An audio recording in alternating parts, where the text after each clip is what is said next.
no hablaba con él. Es cierto, es claro, sí. te deja Súper. como con las ideas claras. No sé si va a volver, porque se comió 2 cortitos en el medio de la entrevista, así que se fue a buscar revancha, me parece, por el otro lado.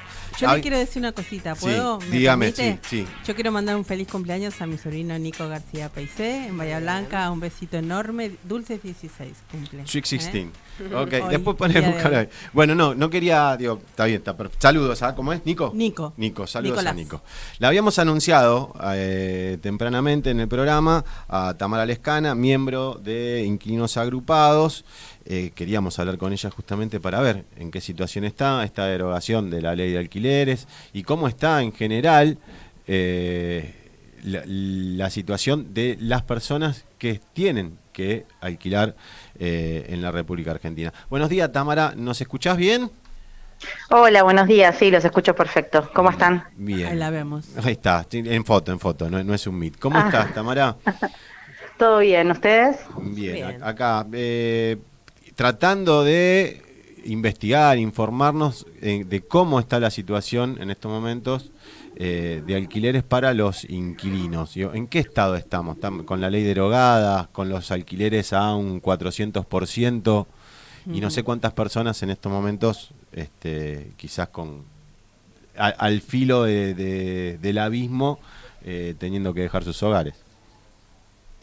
Bueno, la situación es angustiante y terrible, ¿no? Eso creo que lo sabemos perfectamente, porque no solamente se derogó la ley de alquileres, sino que se reescribió el Código Civil, dejándonos absolutamente desprotegidos ante el mercado inmobiliario. Claro. Como vos bien planteaste recién, ajustes impagables, y no solo eso, sino que lo más preocupante son las condiciones en las que se firman los nuevos contratos, que tienen cláusulas de ajuste bimestral, trimestral, cuatrimestral, según el IPC acumulativo, con lo cual, si tenés la suerte de encontrar un departamento y poder pagar el primer mes o los primeros meses, la angustia continúa porque no sabes qué va a pasar ante el primer ajuste. Tamara, te consulto. Ahora derogaron el marco regulatorio, entonces ahora queda como un arreglo entre partes. ¿Cómo es, digamos? ¿Hay cláusulas específicas para un contrato de alquiler? ¿Cómo se arregla ahora? Exactamente como quería el mercado inmobiliario y como vino militando desde siempre, digamos, esto que decís, acuerdo entre partes, que en realidad es la imposición del más fuerte, porque no se trata de partes iguales, y al no haber marco regulatorio, lo que diga el contrato es lo que vale.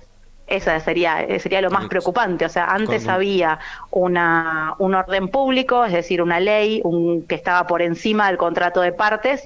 Entonces, si vos firmabas algo abusivo, podíamos después apelar o reclamar diciendo, bueno, la ley, el Código Civil, está por encima de un acuerdo de partes, por lo tanto, si hay alguna cláusula abusiva, se toma como una escrita, se puede pelear.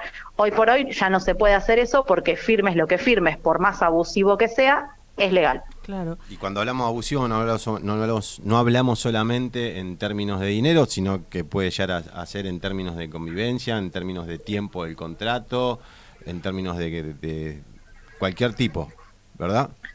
Totalmente. Por ejemplo, previo, o sea, con la ley de alquileres e incluso desde la primera regulación, ¿no?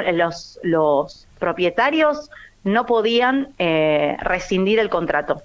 Eso era algo que estaba prohibido, el único que podía rescindir el contrato era el inquilino y el propietario no lo podía hacer. Ahora lo puede hacer con cualquier excusa, es decir, no tenés seguridad. Si el propietario en el medio, como ha pasado, te decía, no sé, viene mi hija de Francia y necesita el departamento, te tenés que ir, que a veces era verdad y a veces era mentira, solamente lo quería alquilar de nuevo a un precio mayor, de miserable. te podías negar, decías, no, mira, el contrato es vigente, vos no lo podés rescindir hasta la finalización, yo vivo acá y vos tenías esa tranquilidad. Hoy te lo pueden rescindir y es legal.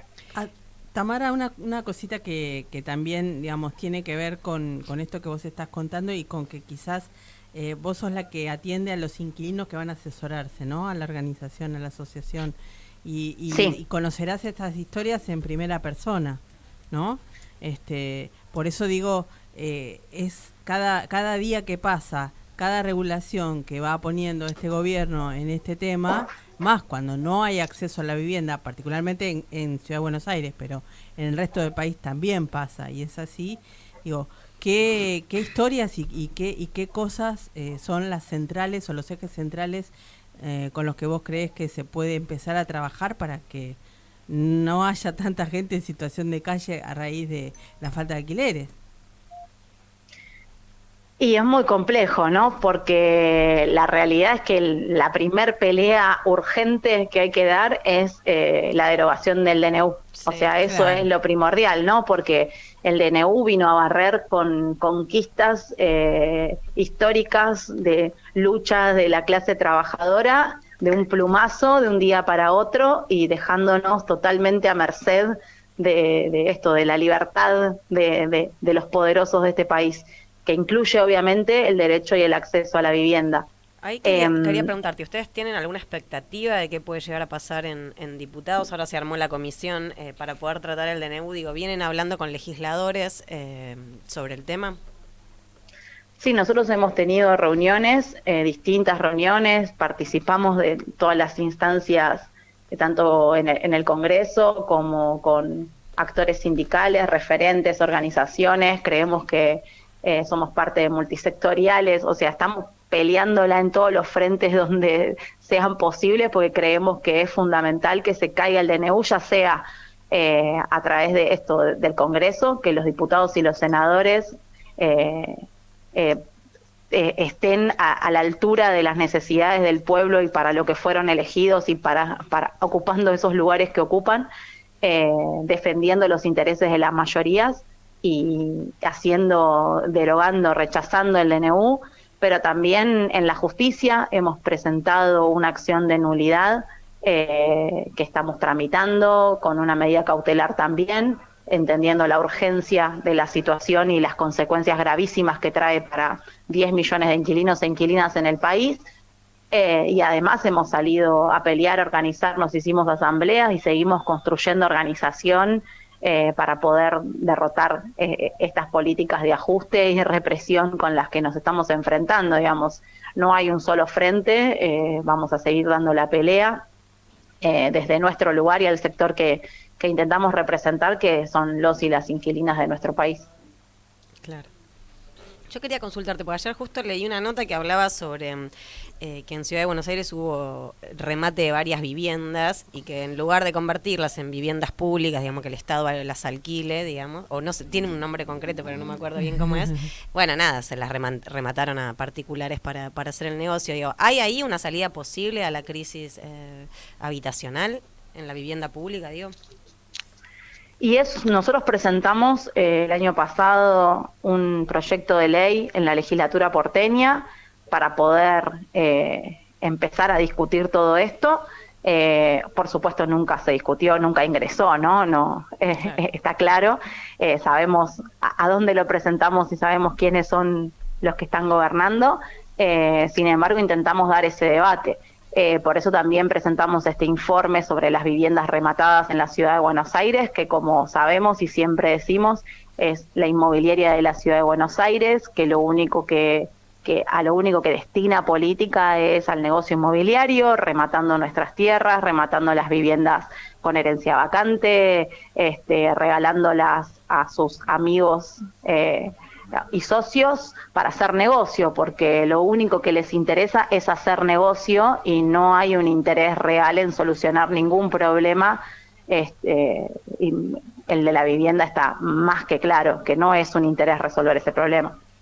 Por supuesto que podría empezar a resolverse si nosotros en el proyecto lo que planteábamos es si existe un parque público, ¿no?, de viviendas del Estado, no solo podrían ofrecer viviendas en alquiler a un precio mucho más bajo, sino que eso además ayudaría a bajar los precios, porque estaría, ¿no?, compitiendo en el mercado mismo. O sea, se podría empezar, o sea, sí hay medidas que se pueden hacer hoy, pero bueno, la intención y la tendencia es exactamente hacia el otro lado, ¿no? Esta libertad de mercado, ideas liberales que lo único que favorecen es a los que más tienen y a hacer cada vez más negocios, y muy lejos está de intentar resolver el problema de la vivienda.